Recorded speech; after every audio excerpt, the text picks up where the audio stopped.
Hello and good evening students and welcome back to Global Online Platform. This is Chandni Swarnikar and from today onwards we'll cover previous year questions. Okay, so we'll go through each and every questions related to British literature and it'll be our complete revision. Okay, you can get my lectures at 9 p.m. on a daily basis, right?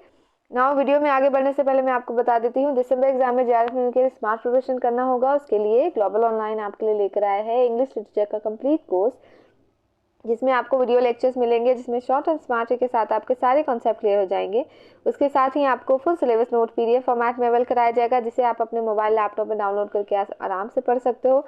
इसके साथ आपको mock test मिलेंगे, जिसे as it is question exam में पूछे जाते हैं। Mock test आपके फाइनल प्रिपरेशन में बहुत हेल्प करता है।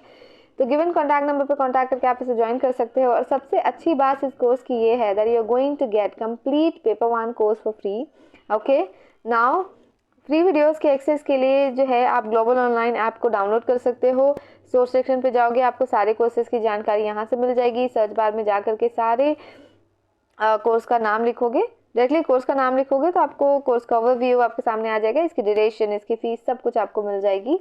ओके, नाउ कंटेंट सेक्शन पे क्लिक करते हो तो यूनिट वाइज फोल्डर आपको अवेलेबल मिलेंगे। ओके, नाउ हर एक यूनिट में theory lectures, evaluation, notes, mock test and MCQs आपको मिलेंगे। इसके अलावा आपको कुछ भी पढ़ने की ज़रूरत नहीं है। इसके साथ अगर आप ग्लोबल ऑनलाइन पेड कोर्स को ज्वाइन करते हो तो आपको व्हाट्सएप ग्रुप में भी ऐड किया जाएगा, जहाँ पे हर एक सेशन की PDF आप लोगों के साथ में प्रोवाइड करवाई जाएगी। Okay, now let's start with the first question. Okay, so the first question is for which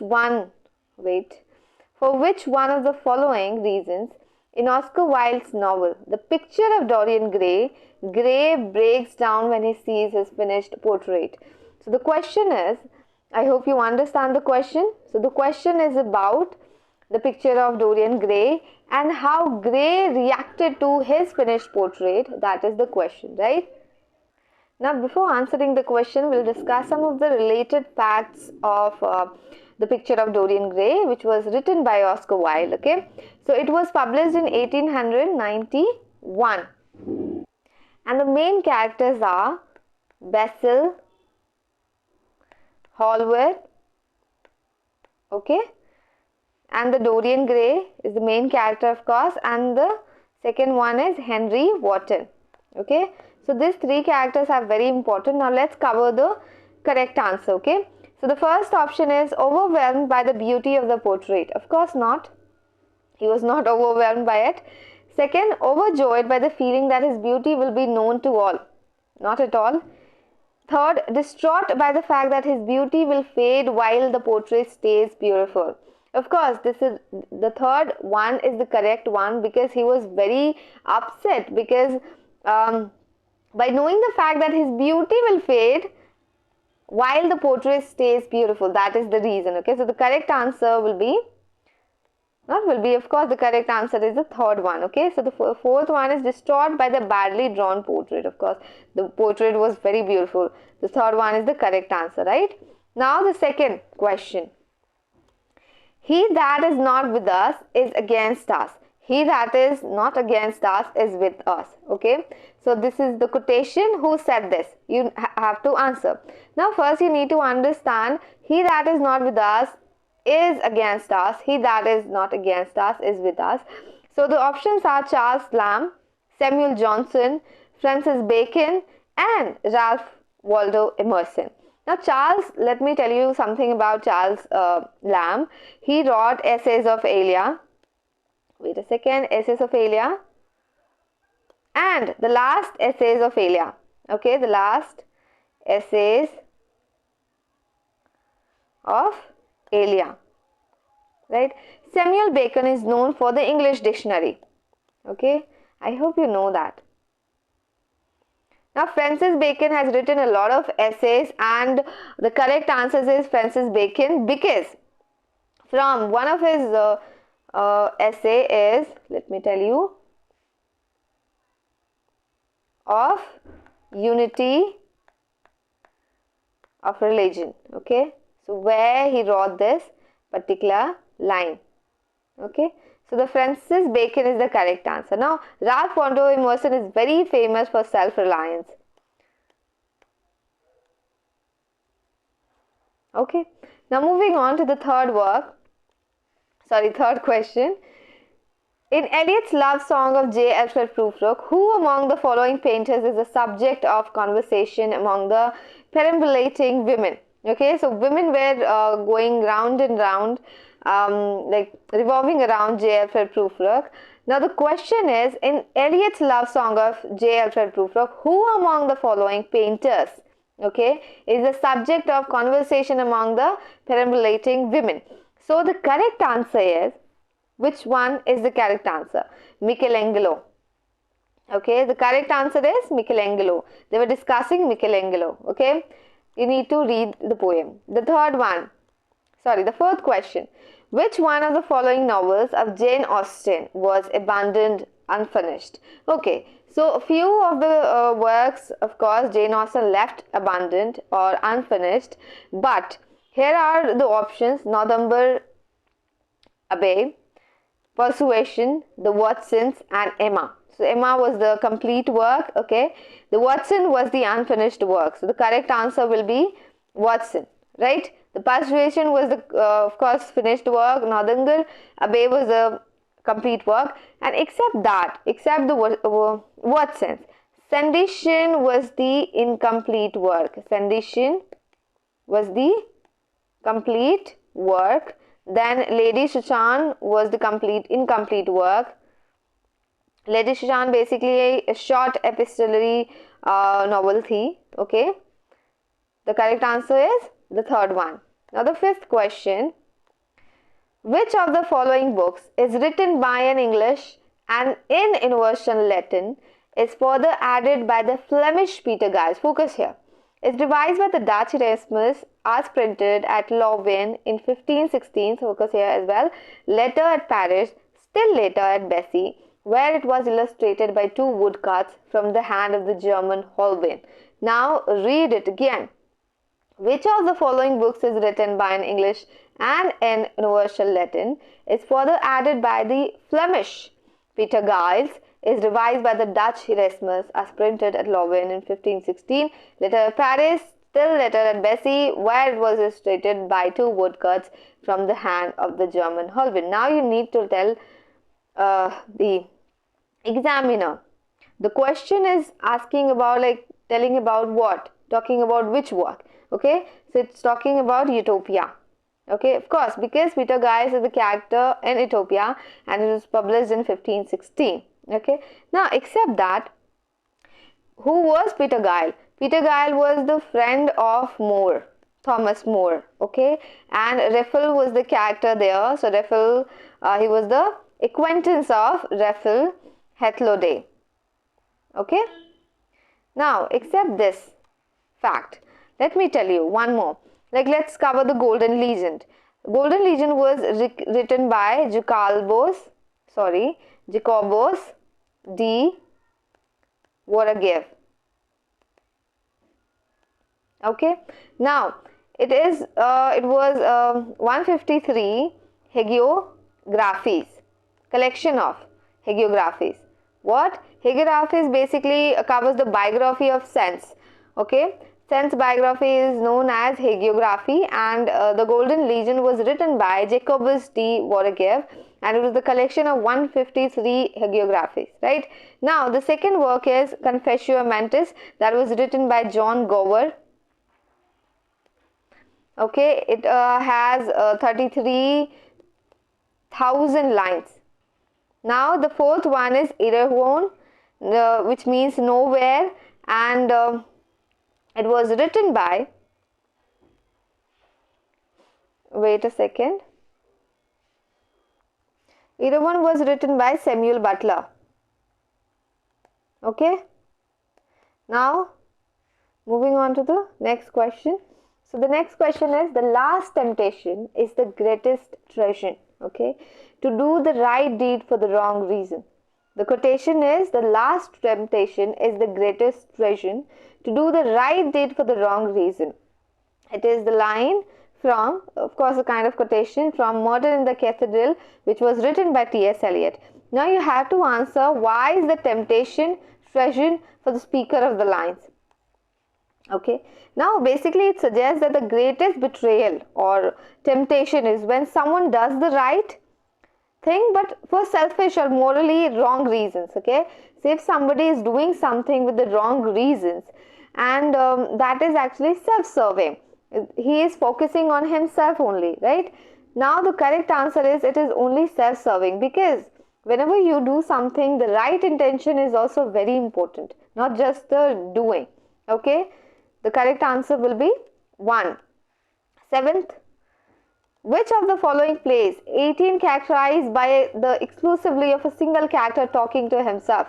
So there is a single character who is actually talking to himself and explaining or telling you as the just imagine that you're the reader and the character is telling you about the 18 characterized characters. Okay, a single character. Which is the correct option? A streetcar named Desire, a Kush, and the misanthrope, or the crab's last day? So it happened in the crab's last day, where a cast of one man. It is only casting one man and the story progresses. It was basically published in 1958. Okay, and it was one act play. Okay, now let's talk about Misanthrope. It is a work of Moliere, right? When we talk about Icarus, it was a work of Peter Shaffer, right? Now, A Streetcar Named Desire was written by Tennessee Williams.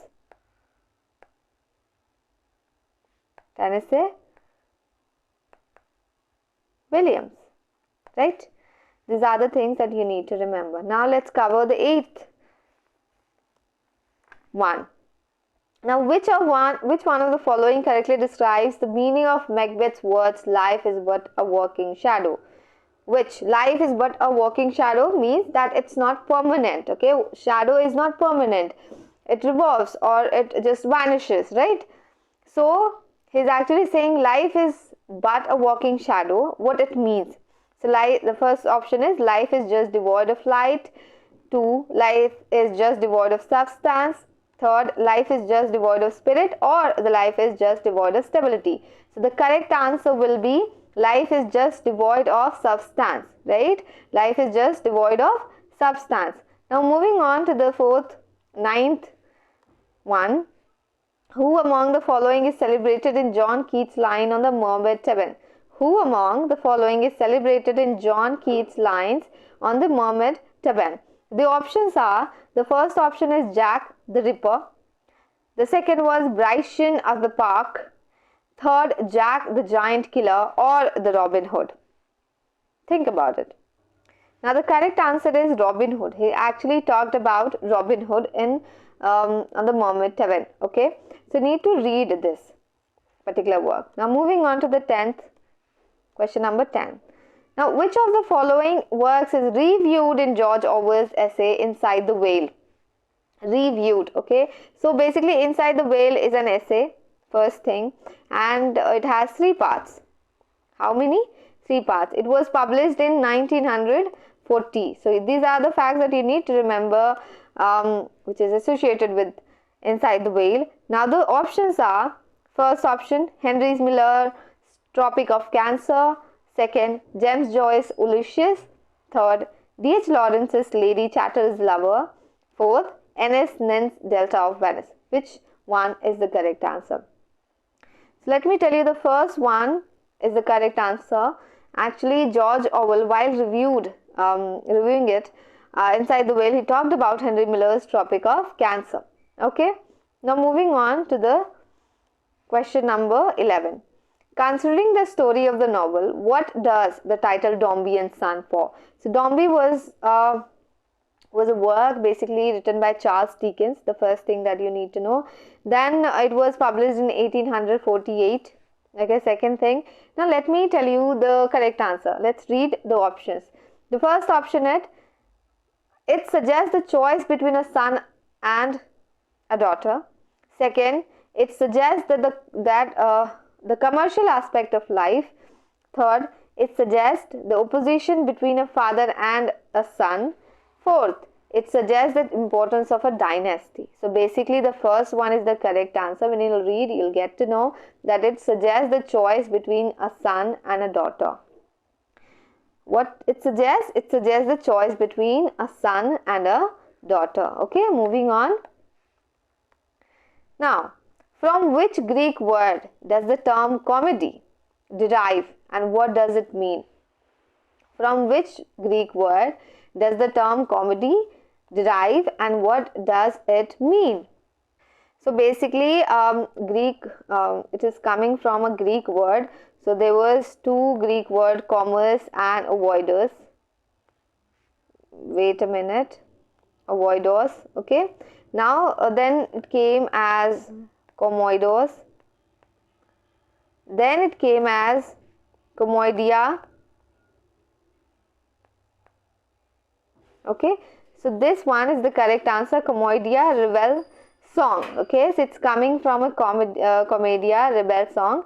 So the correct answer will be the second one. Okay. Now moving on. Identify the author in whose works the character ascendant appears many times.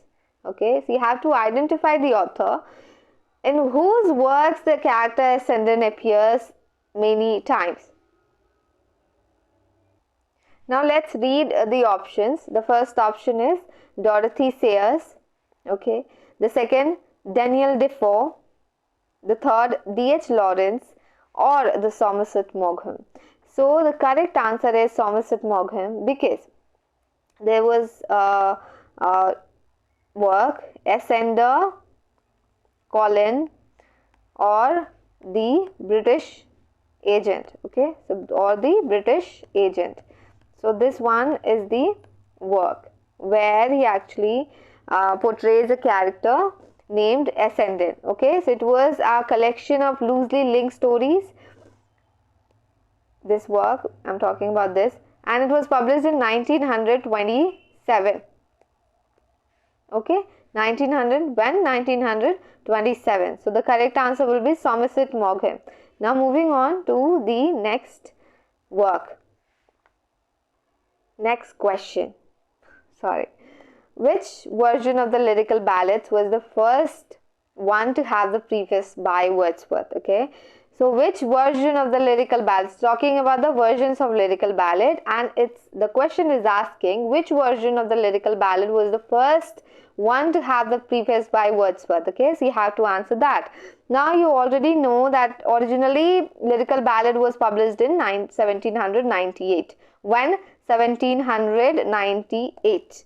Right? Now again, when it was published in 1798, the whole title, the complete title was Lyrical Ballads,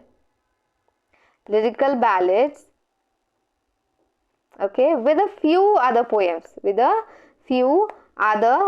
okay. It was the title, and that was published in 1798. But with the preface, the whole title changed, and it turns out as Preface to the Lyrical Ballads. What? Preface to the Lyrical Ballad. And it was published in when?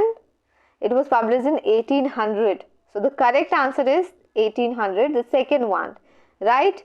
Now moving on to the 15th. Question number 15. In which play, other than Julius Caesar, has Shakespeare depicted the Romans better than the Roman writers themselves have done?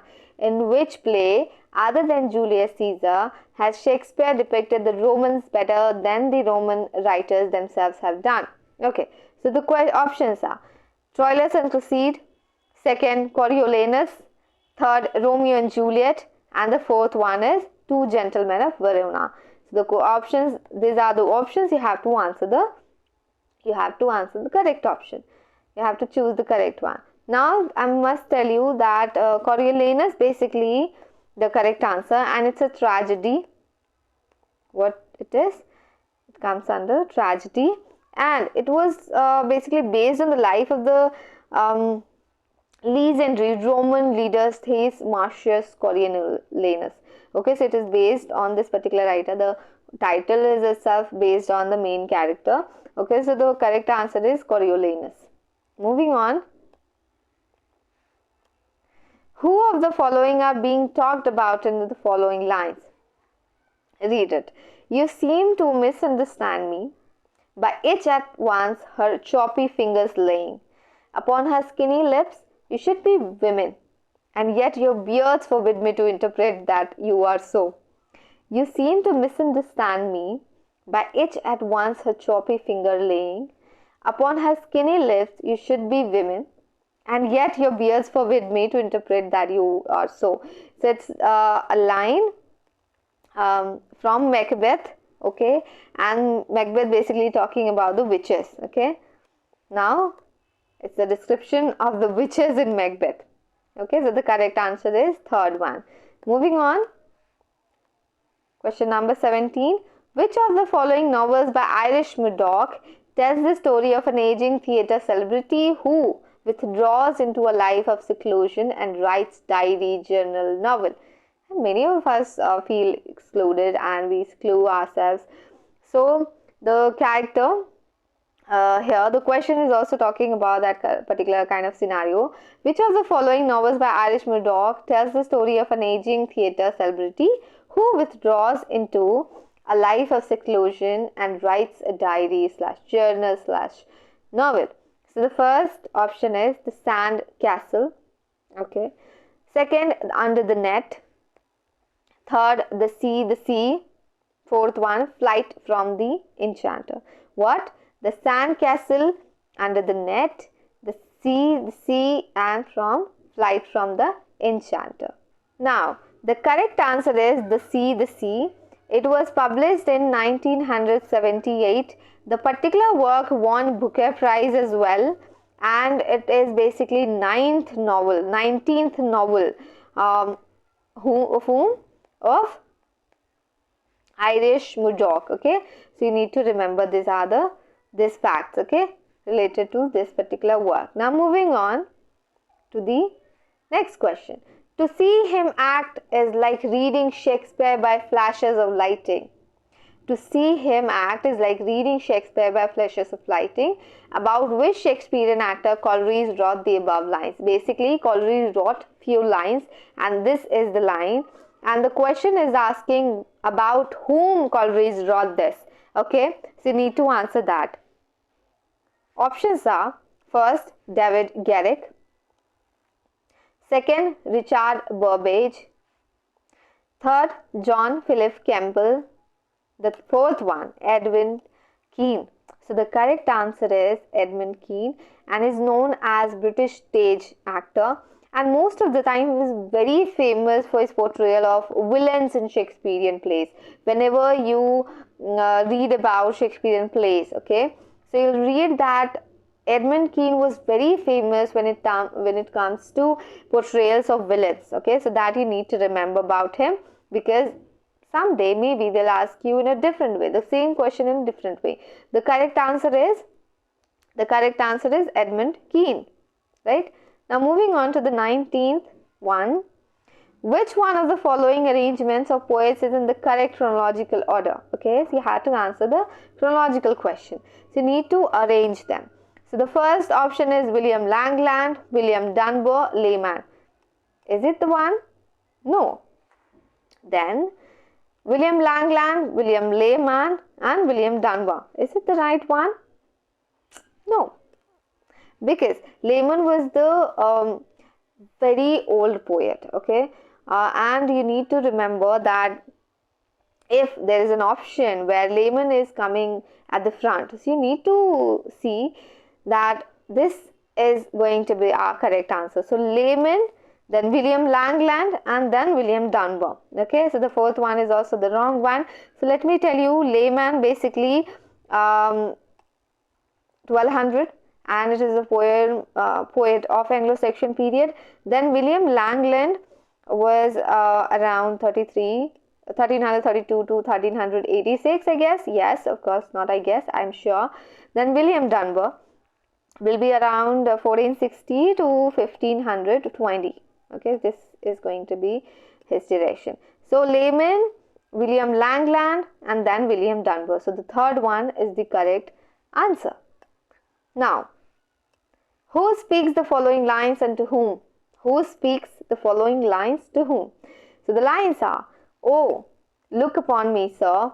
Oh, look upon me, sir, and hold your hands in benediction over me. No, sir, you must not kneel.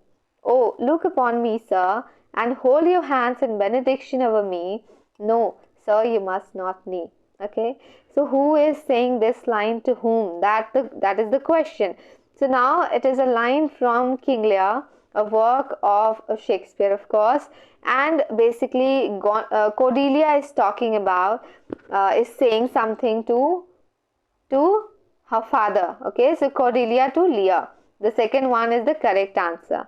Okay, and is actually saying this lines to in Act 4, Scene 7. Where? Act 4, Scene 7. Right? Moving on to the next question. So match the novelist with the publisher. Okay, so you must have seen that some of the writers have a particular publisher. Okay, so the examiner has asked you, so you need to answer that. So the options are Lawrence Stern, Henry Fielding on the one hand, Francis Burney and Daniel Defoe. On the other hand, you'll have Thomas Lawrence, Andrew Miller, William Taylor and Robert Dodsley. Now you have to match them. Now how will you match it? So Lawrence Stern basically will go with Robert Dodsley. Okay, Lawrence Stern will go with Robert Dodsley. Now Henry Fielding, with whom? Henry Fielding will go with Andrew Miller, right? Then Francis Burney will go with Thomas Lawrence and Daniel Defoe will go with William Taylor. Now it is going to be like that. A with Robert Dodsley, it means 4. Okay, then B is going to be with Henry Fielding, is going to be with Andrew Miller, that is 2. Okay, C is going to meet with Francis Burney, is meeting with Thomas Lawrence, that is 1, and Daniel Defoe is meeting with the third one. Okay, William Taylor. Now moving on to the next question. Why did T.S. Eliot assert that Virgil, not Homer, is the poet of Europe? Okay, so the question is, why did T.S. Eliot assert that Virgil, not Homer, is the poet of Europe? He said it in his essay. There was a line that T.S. Eliot said. In which essay? Virgil and the Christian world. Okay, so this is the particular essay where he actually talked about it. And he said, because of the moral reasons, okay, because he used to think that Virgil's word was more civilized than of Homer, okay, so with dignity, with reason and order. Because of that, he chose Virgil. Okay, so the options are, there are some initial moral concerns in Virgil. Then second, Virgils belonged to the Roman period. Third, Homer was a pagan who was a renegade. Fourth, Virgil wrote in Latin while Homer wrote in Greek. These are the options. These are incorrect, and the first one is the correct one because the moral concerns were there. T.S. Eliot chose Virgil because there was more civilized dignity, with dignity, reason and order. So he found Virgil better than Homer. Okay. Now, what is being described by Wordsworth in the following lines from his poem The Thorn? So from the above question, you must know that Wordsworth wrote a work, The Thorn. Okay, so you have to be very smart with it. Now there is a line, I have measured it from side to side, it is 3 feet long and 2 feet wide. The question is asking, these are the lines, and these are the lines, what these lines are describing, and what these lines are describing. Okay, so the options are fallen bog, second, a cradle, third, small coat, fourth, an infant's grave. So I must tell you the fourth one is the correct answer because Wordsworth basically in the poem The Thorn, he's talking about an infant's grave in these lines. Okay, I have measured it from side to side, it is 3 feet long and 2 feet wide. Now The 424th. Okay. Now let's read the question. Which of the following poets does William Hazlitt call Don Quixote like in his essay My First Acquaintance with Poets? So, I must tell you that William Hazlitt was talking about two writers specifically, William Wordsworth and Samuel Taylor Coleridge. Okay, but the question is, which of the following poets does William Hazlitt call Don Quixote like in his essay My First Acquaintance with the Poets? So the correct answer is William Wordsworth. Of course, he was talking about Samuel Taylor Coleridge and he was appreciating him, but on the other hand, he was actually explaining or representing William Wordsworth as Don Quixote like. Okay, so the correct answer is William Wordsworth. Now we have completed today's lecture. We'll meet in the next lecture. We'll cover some other of course questions, and you will get to know that we are covering the whole syllabus with these questions, and it will help you in the exam. So thank you so much, and keep on revising things, and all the very best.